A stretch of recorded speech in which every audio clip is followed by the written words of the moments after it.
बस दरूद पाक पढ़िए। सलातु वस्सलामु अलैका या सय्यदी या रसूल अल्लाह व अला आलिका व अस्हाबिका या सय्यदी या हबीब अल्लाह। अस्सलातु वस्सलामु अलैका या सय्यदल मुरसलीन व अला आलिका व अस्हाबिका या खातमन नबिय्यीन। जो मुहतरम सामीन किराम, आज हम अपने इंतहाई मोहतरम व मुकर्रम हाजी मोहम्मद नवाज साहेब मरहूम व मग़फ़ूर की रूह को इसाले सवाब के लिए ख़त्म चहलम की इस तकरीब में शिरकत की सआदतें हासिल कर रहे हैं। वो हूँ मरहूम के विसाल से लेकर अब तक जितने कलिमात और जितने आमाल उनके लिए बितख़सीस किए गए, अल्लाह ताला अपनी बारगाह में दर्जा इजाबत अता फरमाते हुए उनके लिए बख्शिश का परवाना जारी फरमाए। हम मुसलमान हैं और मोमिन का कोई काम हिकमत से खाली नहीं होता। इस महफिल इसाले सवाब और बउनवान ख़त्म चहलम की इस तकरीब में आप भी शिरकत की सादतें हासिल कर रहे हैं। और अगर इसके मकासद की तरफ देखिए कि हमारी आज की इस महफिल के और इस जगह जमा होने के मकासद क्या हैं, ऑब्जेक्टिव क्या हैं, तो इसके तीन बुनियादी मकासद हैं। सबसे पहला मकसद इसाले सवाब है। दूसरा मकसद हकूकुल इबाद की तकमील में किसी के दुख दर्द और गम में शरीक होकर उसकी अश्क शोई करते हुए उसको सीने से लगाना और उसके गम में शरीक होकर जहां उसके साथ गम बांटना है वहां मरने वाले के लिए बिलखुसूस उनके साथ इज़हार ताज़ियत करते हुए दुआओं का एहतमाम करना है। और तीसरा और आखिरी मकसद किसी की मौत से और किसी के विसाल से हमें जो पैगाम मिलता है कि जाने वाला तो चला गया, हमने भी बिल आखिर मरने के बाद इस दुनिया से जाना है, तो इस आलम फ़ानी से बका की तरफ कूच करने के हवाले से हमें अपना अपना एनालिसिस करना होता है, जिस मकसद के लिए हम इन महाफिल का एहतमाम करते हैं। गिरामी का हज़रात, इस महफिल का पहला मकसद इसाले सवाब है। हम किसी के दुनिया से जाने के बाद उसके लिए बितख़सीस दुआ का और इसाले सवाब का एहतमाम करते हैं। आमाले सालिहा किए जाते हैं। इनफरादी और इज्तिमाई महफिल का और दुआओं का और आमाले सालिहा का एहतमाम किया जाता है और फिर उसका कलेक्टिवली मजमूई तौर पर सवाब मरने वाले की रूह को भेज दिया जाता है। याद रखिए, अल्लाह तबारक व तआला ने कुरान मजीद फुरकान हमीद के अंदर मौत की हकीकत और रियलिटी को बयान करते हुए इरशाद फरमाया, कुल्लु मन अलैहा फान, जो भी इस रूए जमीन पर है वो फानी है, हालिकुन, खत्म हो जाने वाला है, व यबका वजहु रब्बिका जुल जलाली वल इकराम, बाकी रहने वाली जात फकत रब्बे कुद्दूस की है। इससे मालूम हुआ जो भी इस दुनिया में आया है उसने बिल आखिर इस दुनिया को छोड़कर बका की तरफ कूच कर जाना है। अल्लाह ताला ने मौत की हकीकत को हर जी रूह के साथ मुताल्लक किया है और हर जी रूह ने मौत का जायका चखना है। परवरदिगार ने इस हकीकत को कुरान की मुतअद्दिद आयात के अंदर जिक्र फरमाया। गिरामी कदर हज़रात, दुनिया के जितने भी मज़ाहिब हैं उनके हाथ तसव्वुर मौत जुदा जुदा हैसियत का हामिल होता है। किसी के हाथ मर जाने के बाद इंसान अगले जन्म में जाहिर होता है और किसी के हाथ मर जाने के बाद वो किसी के लिए फलाह का सबब बन जाता है। लेकिन हम मुसलमान हैं, हमारे यहां मौत की हकीकत का तसव्वुर ही जुदा गाना है। आका अलैहिस्सलातो सलाम से पूछा गया, प्यारे आका ये मौत क्या है? आका अलैहिस्सलातो सलाम फरमाते हैं, इन्नल मौत जसरुन यूसिलुल हबीबा इलल हबीब। फरमाया मौत एक पुल का नाम है जो एक महबूब को दूसरे महबूब से मिला देती है। सारी जिंदगी इंसान तड़पता है, काश उसे आमिना के लाल का दीदार नसीब हो जाए। जब वो मौत की कैफियत से गुजरता है, अल्लाह रब्बुल इज्जत उसकी उस तमन्ना और ख्वाहिश की तकमील फरमाते हुए कब्र में पहुंचते ही रुखे मुस्तफा का दीदार उसे अता फरमा देता है। तो लिहाजा मौत एक ऐसी अटल हकीकत है जिसको कोई नहीं जुटला सका। लेकिन मरना और मरने के बाद के जितने मामलात हैं, इस्लाम ने उस हकीकत और रियलिटी को बाकी तमाम से डिफरेंट अंदाज में जिक्र किया, क्योंकि हम अकायद इस्लामिया को मानने वाले हैं। दुनिया के डिफरेंट रिलीजन्स जो हैं वो नजरियात और आइडियोलॉजी पर डिपेंड करने वाले हैं। नजरिया लोगों के रसूम और रवाज से बनता है, नजरिया लोगों की अफकार और सोच का नतीजा होता है, नजरिया तर्ज बुदोबाश और रसूम और रवाज से बनता है। इसलिए वहां वक्त के बदलने से, मरूर जमाना से नजरियात भी चेंज हुए, अफकार और सोच भी बदली, लाइफस्टाइल भी चेंज हुआ। लेकिन हमारे यहां मुसलमान होने के नाते जिस अकायद इस्लामिया को हमें अल्लाह उसके रसूल की तरफ से दिया गया, वो स्ट्रॉन्ग बिलीव 1400 साल गुजरने के बाद भी राई के दाने के बराबर भी उसमें फर्क नहीं आया। इसी अटल पुख्ता नजरिए और अकायद इस्लामिया की बुनियाद पर हमें एक तसव्वुर मौत दिया गया, मरने के बाद की कैफियत को जिक्र किया गया, कब्र और बरज़ख की मनाजिल और मर्तबे को बयान किया गया, मरने के बाद आमाल की बुनियाद पर रूह के दर्जे बयान किए गए, मरने के बाद उसके आमाल पर और किसी की दुआओं से मिलने वाले अजर और सवाब की डायरेक्शन का तयन किया गया। इस्लाम ने हमें हर मकाम पर वो खूबसूरत तसव्वुर दिया जिसमें जहां मरने वाले के लिए उसकी मौत की हकीकतें वाज़ेह हुई, वहां मरने के बाद उसको बरज़खी जिंदगी में ईमान की लज्जतों से आशना होकर जो अल्लाह ने इनामात और नेमतें अता की हैं, अल्लाह ने उसका जिक्र भी फरमाया और हमारे आका ने अपने फरमान में उसकी वजाहत भी फरमा दी।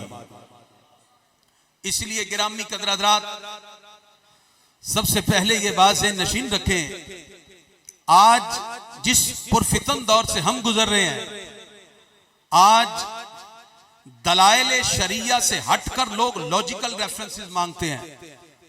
मेरा चूंकि इंटरनेशनल मीडिया से ताल्लुक है, अक्सर प्रोग्राम में जब हम इंटरनेशनल प्रोग्राम में बैठे हैं तो बहुत से लोग कहते हैं करीमी साहब ये दलाइल अपनी जगह, आप हमें लॉजिकल समझाएं। गो के हम लॉजिकल रेफरेंसेस भी हर कुरानिक रेफरेंसेस के साथ पेश करते हैं, लेकिन यहां मैं एक बात वाज़ेह कर दूं, और ये सिलसिला वेस्ट से चला। दुनिया में रिसर्च की दो पैराडाइम है, वेस्टर्न रिसर्च ऑफ मेथोडोलॉजी और इस्लामिक रिसर्च ऑफ मेथोडोलॉजी। इन दोनों में फर्क क्या है? वेस्ट में हर चीज की इब्तिदा अकल से है और वो अपनी अकल के एनालिसिस से चीजों को पहचानते हैं, और अगर उनकी अकल में उनकी अपनी मजहबी किताब की बात भी ना आए तो वो उठाकर उसे चेंज कर देते हैं। इसलिए आज आपको इंजील का एक नुस्खा नहीं मिलेगा। इंजील लूका है, मरकस है, यूहन्ना है, वो डिफरेंट लैंग्वेज में, डिफरेंट अंदाज में, स्टाइल से उसको समझने वाले हैं। और अगर कोई चीज अकल में ना आए तो वो उसको छोड़कर अपनी अकल को तरजीह दे देते हैं। इस बुनियाद पर कैथोलिक, प्रोटेस्टेंट और दीगर नजरियात के हामी लोग पैदा हुए, लेकिन हम मुसलमान हैं। और आज सबसे ज्यादा मगरिब को हमसे तकलीफ ये है, वो कहते हैं कि आज मॉडर्न लाइफ है, आज भी आप इसाले सवाब पे बैठे हो, आज भी ये तसव्वुर रखते हो कि मरने के बाद कब्र में सवाब जाता है। इसलिए कि आज लोग ज्यादा लॉजिकल रेफरेंसेस पे एतमाद करते हैं और कहते हैं कैसे जाता है, कब्र बंद है, कोई खिड़की नहीं, कोई बारी नहीं, कोई सुराख नहीं। जब आपकी अकल इस चीज के जवाब में नेगेटिव है तो आप अपने दलाइल को छोड़कर अकल पर आए, तो उसका एक ही जवाब है, खुदा की इज्जत की कसम, हम मुसलमान हैं, हमें अपनी आंख से देखी चीज पर उतना एतमाद नहीं जितना अपने आका के फरमान पर एतमाद है।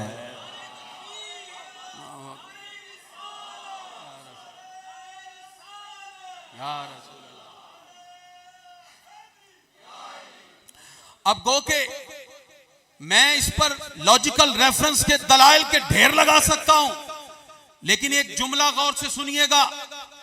हमने ईमानियात में अगर अल्लाह वाहदहू ला शरीक को माना तो हमने मज़ाहिर कुदरत से नहीं मानना। मज़ाहिर कुदरत अल्लाह के होने की दलील है। अल्लाह ने कुरान पाक में भी इसका जिक्र किया, लश्शम्सु यंबगी लहा अन तुदरिकल कमर वलल्लैलु साबिकुन नहार व कुल्लुन फी फलकिन यसबहून।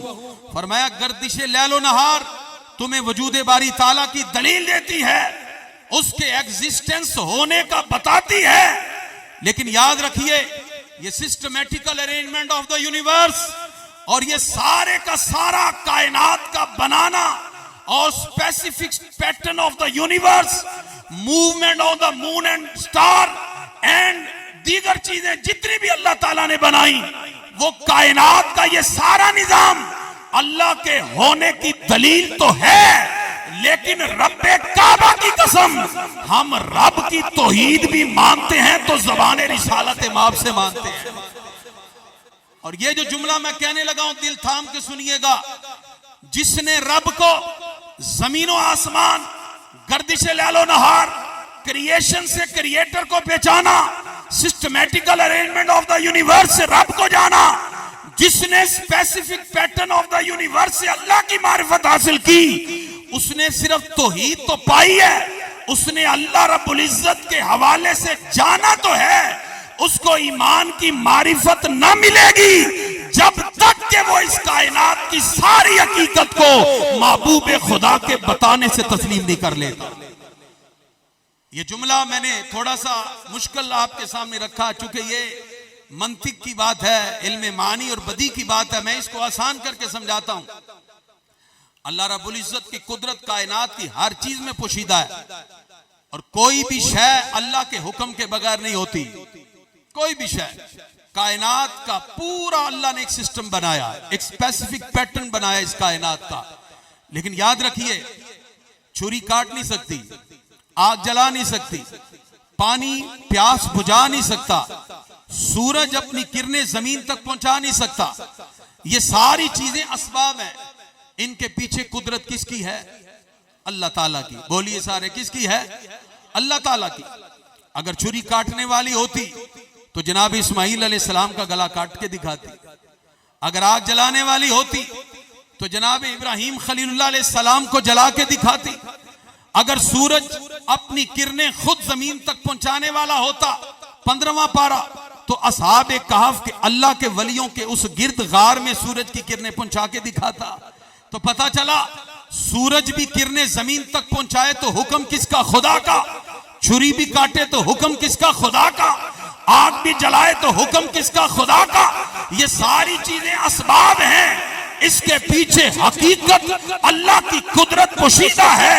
अल्लाह इरादा इलाहिया से इन चीजों में औसाफ पैदा करता है तो ये चीजें तासीर रखती हैं। रब के हुक्म के बगैर इनमें तासीर नहीं। जिस रब ने जिंदा इंसान को उसके अमाल पर अजर दिया, अजमतें दी, वो रब चाहे तो मरने के बाद मोमिन को कब्र में अजर भी दे सकता है, अजमतें भी अता फरमा सकता है। क्योंकि उसमें हिकमत किसकी पोशीदा है? अल्लाह रब्बुल इज्जत की।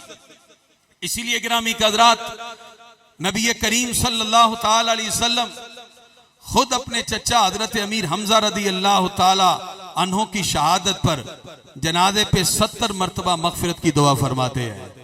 पता चला दुआओं का फायदा मरने वालों को होता है। हमारे आका हर बुध को उनकी कब्र पे जाते हैं। आका अलैहिस्सलातु सलाम उनके लिए इसाले सवाब कर रहे हैं। कहीं सरकार अपनी ज़ौजा हजरत खदीजा रदी अल्लाह ताला अन्हा के लिए बकरी ज़िबा करके गोश्त तकसीम कर रहे हैं।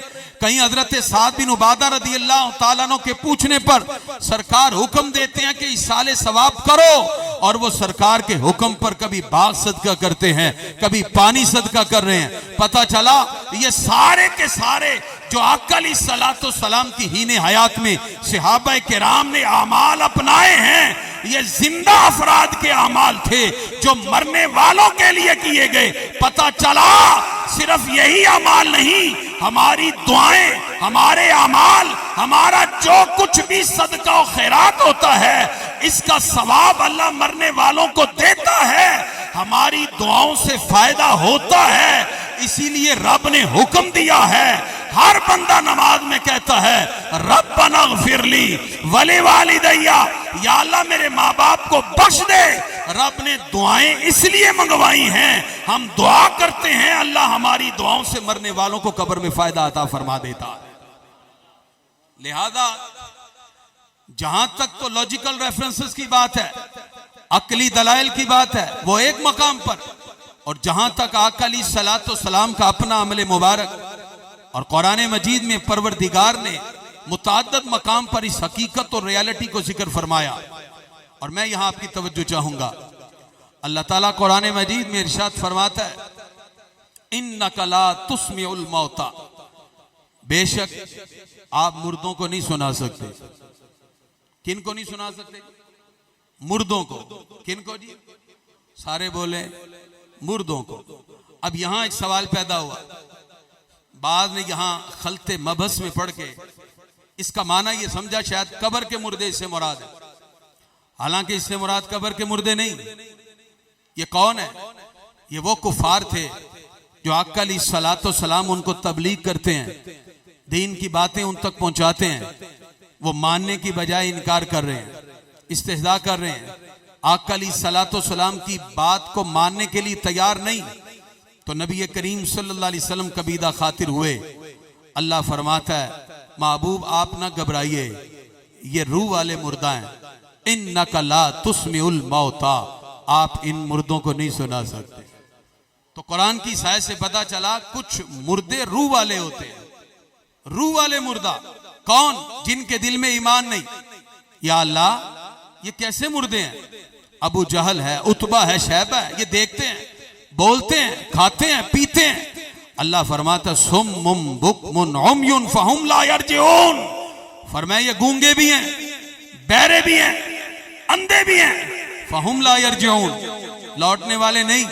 या अल्लाह बज़ाहिर तो अबू जहल देख रहा है, उतबा, शैबा, वलीद, ये काफिर सारे बोलते भी हैं, सुनते हैं। तो अल्लाह रब्बुल इज्जत ने गोया कि यहां इस्तिआरतन वाज़े कर दिया कि जो अपनी आंखों से मुस्तफा की अजमतों को देख ना सके वो तो अंधा है, जो अपनी जुबान से मुस्तफा की तारीफ कर ना सके वो गूंगा है, जो अजमत मुस्तफा को सुन ना सके वो बहरा है। तो खाली के कायनात ने वादे किया इनके जिस्मों में रूह तो है लेकिन ईमान नहीं। अल्लाह फरमाता ये कौन है? मुर्दा है। और दूसरी तरफ फरमाया वला तकूलू लिमन युक्तलु फी सबीलिल्लाहि अमवात, फरमाया जिन्होंने मेरी राह में जान दी कोई उनको मुर्दा न कहे। या अल्लाह हमने अपने हाथों से दफनाया, उनके जिस्म में रूह नहीं है, हमने अपने हाथ से कब्र में उतारा है। अल्लाह फरमाता है तुम्हारे यहां जिंदगी और मौत का ताल्लुक जिस्म और रूह के साथ है। फरमाया मेरे यहां जिंदगी और मौत का ताल्लुक सिर्फ जिस्म और रूह के साथ नहीं, फरमाया बल अहया, बल्कि वो जिंदा है, वलाकिन ला तशऊरून, अल्लाह ने जैसी उनको जिंदगी दी है तुम्हें उसका शऊर ही नहीं है। तुम सोचते हो अपनी अकल से, तुम एनालिसिस करते हो इदराक से, तुम्हारी सारी सोचने समझने की सलाहियतें चीजों का एनालिसिस करती हैं। अल्लाह फरमाता मेरी कुदरत में इससे बढ़कर अजमतें हैं, जिस्म और रूह का ताल्लुक जुदा भी हो जाए, अल्लाह फरमाता मैं इस जिंदगी से भी आला तरीन जिंदगी बरज़ख में अता फरमा सकता हूं। तो परवरदिगार ने यहां वादे किया कि जिसके दिल में ईमान है उसको यहां भी हकीकी जिंदगी की लज्जतें मिली, अल्लाह बरज़ख में भी हकीकी जिंदगी की लज्जतें अता फरमाएगा। और जिसके दिल में ईमान नहीं वो रूह रख के यहां भी मुर्दा है और वो बरज़ख में जाकर भी मुर्दा है। इसलिए कि परवरदिगार ने ईमान की लज्जतों के साथ अहले ईमान को ये सारी अजमतें अता फरमाई है। तो इस एतबार से पता चला कि अहले ईमान जो अपने दिल में सरकार की सच्ची मोहब्बत रखें, क्योंकि ईमान है क्या। अल्लामा ऐनी ने बुखारी की शरह में लिखा, अत-तस्दीक़ बिर-रसूल, रसूलुल्लाह सल्लल्लाहु अलैहि वसल्लम को दिल से मान लेना, यही सारा ईमान है। जिसे अल्लामा फरमाते हैं, बमुस्तफ़ा बेरिसां खेश रा के दी हमाऊस गरबा ऊ न रसीदी तमाम बुला हबीस। फरमाया जो सरकार के कदमों तक पहुंच गया, सारा ईमान यही है। जो सरकार के कदमों तक नहीं पहुंचा और उस बंदे अबू लहब के दरमियान कोई फर्क नहीं। तो ईमान तो सरकार से मोहब्बत और अकीदत के रिश्ते को मजबूत करने का नाम है। इस बुनियाद पर जिसके दिल में सरकार की सच्ची मोहब्बत है, वो यहां भी हकीकी जिंदगी का लुत्फ उठाता है, अल्लाह बरज़ख में भी उसको हकीकी जिंदगी की लज्जतें अता फरमाता है। अब जो लोग ये कहते हैं कि वो फौत हो गया, वो मर गया, अब उसके लिए ये चीजें कहां से साबित हैं। अब वक्त मेरे पास इतना नहीं, 60 से ज्यादा वो आमाल हैं, 60 से ज्यादा वो अमल हैं जो मोमिन मरने के बाद कब्र में भी जाता है, अल्लाह कब्र में भी जारी सारी फरमा देता है। 60 से ज्यादा। उसमें से चंद मैं बताता हूं। एक आम बंदे के लिए मरने के बाद नामा अमाल बंद है, लेकिन सरकार फरमाते हैं जिसने अल्लाह के लिए फी सबीलिल्लाह इस्लामी सरहद पे पहरा दिया और वो पहरा देते हुए अगर शहीद हो गया, उसका नामा अमाल बंद नहीं होता। क़यामत तक जो जो अमल वो दुनिया में कर रहा था, अल्लाह उसके नामा अमाल में वो सारे अमाल को लिखता रहता है। हुक्म होता है फरिश्तों लिखते रहो। इसके अलावा सरकार फरमाते हैं जो बंदा दुनिया से कब्र में गया, सहाबा इकराम ने खैमा लगाया और किसी के सूरह मुल्क के पढ़ने की आवाज आई। सहाबा ने अर्ज किया, प्यारे आका वो तो कब्र थी। और कब्र के कारी ने पूरा सूरह मुल्क की तिलावत की कब्र में। सरकार फरमाते हियल मानिया हियल मुंजिया। फरमाया हाँ, यही सूरह मुल्क अज़ाबे कब्र से बचाने वाली है। हालांकि पढ़ने का ताल्लुक जुबान से है, जुबान का ताल्लुक जिस्म से है, जिस्म का ताल्लुक रूह से है, तो फिर पढ़ा जाता है। हदीस से मालूम हुआ, सुनन अबी दाऊद की रिवायत है कि जो दुनिया में कुरान पढ़ता है, अल्लाह कब्र में भी कुरान की तिलावत की सातें अता फरमा देता है। इसके अलावा दीगर अमाल मरने के बाद भी कब्र में जारी उसारी हैं और उसी में से ये इसाले सवाब है। हम इसको इनफरादी तौर पे करें या इज्तिमाई तौर पर, इसका अजर और सवाब अल्लाह मरने वाले को कब्र में अता फरमाता है।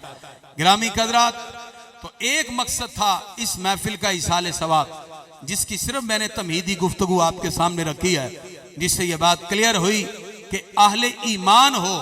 क्योंकि सरकार की हदीस है, एक सहाबी जिनके वालिद ने कलमा नहीं पढ़ा, उन्होंने अर्ज किया मैं अपने वालिद के लिए गुलाम आजाद करना चाहता हूं। सरकार फरमाते ला, उसका फायदा नहीं पहुंचेगा। फ़इन्नहु लौ काना मुस्लिमा, अगर वो इस्लाम कबूल कर लेते, फिर तुम सदका करते या उसकी तरफ से हज करते या उसकी तरफ से गुलाम आजाद करते, तो अल्लाह ताला फिर ये सवाब उनको कब्र में अता फरमाता। पता चला ये अहले ईमान के लिए है। और अल्लाह ताला अहले ईमान को कब्र के अंदर भी, अहले ईमान जो दुनिया में जिंदा है, इनकी दुआओं से कब्र में अजर और सवाब अता फरमाता है। और दूसरा मकसद इसका हकूकुल इबाद की तकमील है। गिरामी कदरात, दुनिया में हमारे जो आपस में रिश्ते और ताल्लुक हैं, इसके भी कुछ हुकूक होते हैं।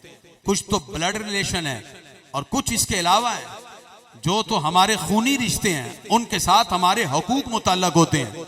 किसी रिश्तेदार से हमारा सिला रहमी का ताल्लुक है और कुछ हमारी ताल्लुकदारी है। कोई हमारे दुकान का हमसाया है, कोई हमारे मकान का हमसाया है, कोई हमारा मोहल्लेदार है, कोई हमारे साथ खैरखाई करता है। ये सारे के सारे अमल जो दुनिया के अंदर किसी ने किसी के साथ किए, मरने के बाद हम उसके लिए दुआ में शरीक हों और हम उसकी दुआ का और खुसूसी इसाले सवाब का एहतमाम करें। ये वो हक होता है जो मरने वाले का मरने के बाद उसकी औलाद के साथ या किसी ना किसी उसके रिश्तेदार के साथ मिलकर हम उसकी अश्क शोई करके उसके गम में शरीक होकर हम उसके लिए दिल की वुस्सतों के साथ दुआ करते हैं।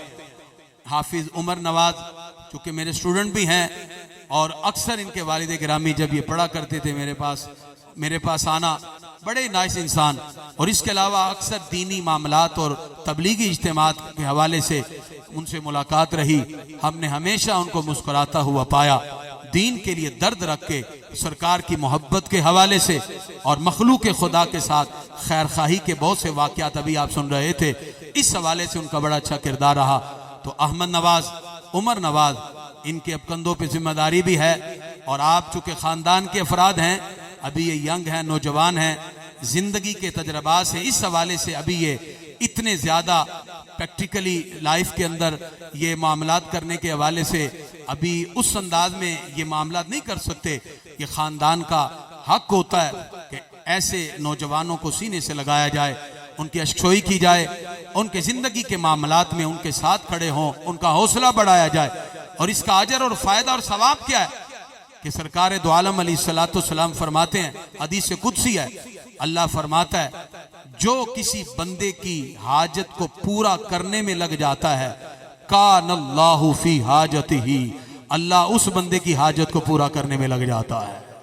यानी हम किसी बंदे को देखें कि उसका बाप अब नहीं है, तो जिंदगी के मामलात हैं, फैमिली के माहौल में इनके बहन भाई उमर नवाज, अहमद नवाज और नवाज साहब के जो बेटे बेटियां हैं, उनके मामलात में आप चूंकि खानदान वाले लोग हैं, मिलकर इनके साथ हौसला अफजाई कीजिए ताकि जिंदगी के मामलात के अंदर ये आगे बढ़ सकें। आका अलैहिस्सलाम जब हजरत जाफिर बिन अबी तालिब मौला अली के भाई शहीद हुए ना मूता में, किसी को नहीं पता, सरकार घर आए, उनकी जोजा को बुलाया, हजरत अस्मा बिनते उमैस को कहा जाफिर के बच्चों को बुलाओ। हजरत जाफिर के बच्चे आए, सरकार ने सीने से लगाया, एक को प्यार किया, दूसरे को प्यार किया, आंखों में आंसू, सरकार चूम रहे हैं। हजरत अस्मा हैरान हुई कि आज सरकार को क्या हुआ, बच्चों को बुला रहे हैं, चूम रहे हैं। हजरत अस्मा ने कहा खैर है, कोई बात आई है? सरकार ने अपनी आंखों से आंसू बहाते हुए बच्चों को प्यार करते हुए कहा हाँ, आज हजरत जाफिर शहीद हो गए। जाफिर बिन अबी तालिब की शहादत की खबर दी, हजरत अस्मा भी रो पड़ी, उनकी आंखों में आंसू आए। जब बेवा की आंखों में आंसू देखे तो सरकार ने बड़ा प्यारा जुमला कहा अस्मा रो नहीं, जाफिर बिन अबी तालिब शहीद हुए हैं, मैं दुनिया में भी तेरा वाली हूं, मैं आखिरत में भी तेरा वाली हूं।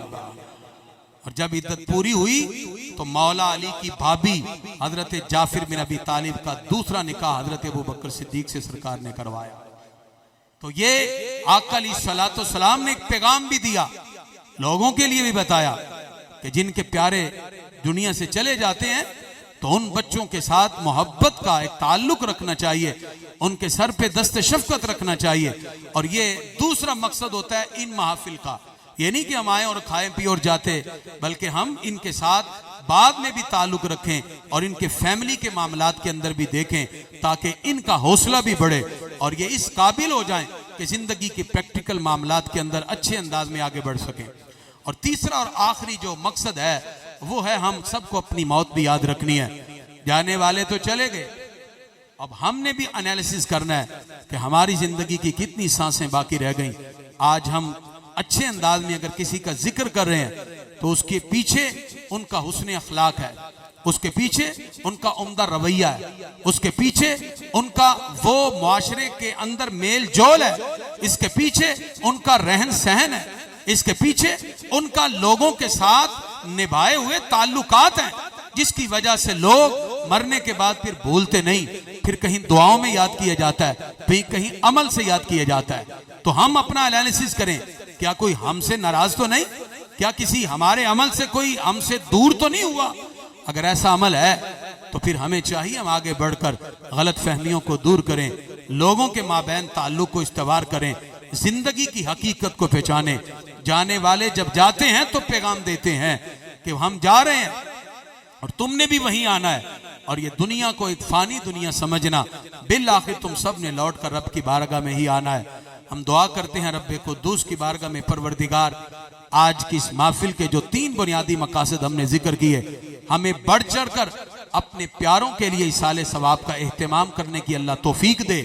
और जिनके प्यारे बिछड़ जाते हैं फिर बाद में उन बच्चों बच्चियों के सर पे हाथ रख के दस्ते शफकत के साथ उनके लिए जिंदगी में आगे बढ़ने का हौसला देने की और हकूकुल इबाद की तकमील की अल्लाह हमें तौफीक दे। और उसके साथ साथ अल्लाह हमें यह भी तौफीक दे हम सेल्फ अकाउंटेबिलिटी की तरफ आएं, सेल्फ एनालिसिस की तरफ आएं, अपनी जात का मुहासबा करें और फिर हम रब्बे कुद्दूस की रहमत से तलब करते हुए दुआ करें, परवरदिगार हमारी जिंदगी की जितनी सांसें बाकी रह गई उसी की याद में बसर करने की अल्लाह तौफीक अता फरमाए।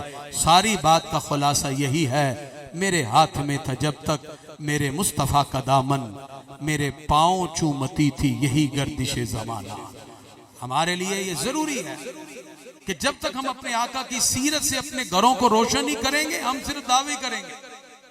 मैं चूंकि मेरा एजुकेशन से ताल्लुक है और मैं मुख्तलिफ इदारों में एजुकेशन के हवाले से लेक्चर डिलीवर करता हूं, तो मैं अक्सर वहां कहा करता हूं कि आज अपनी औलादों को अच्छी तरबियत दे जाएं अगर आप अपने मुस्तकबिल को अच्छा देखना चाहते हैं।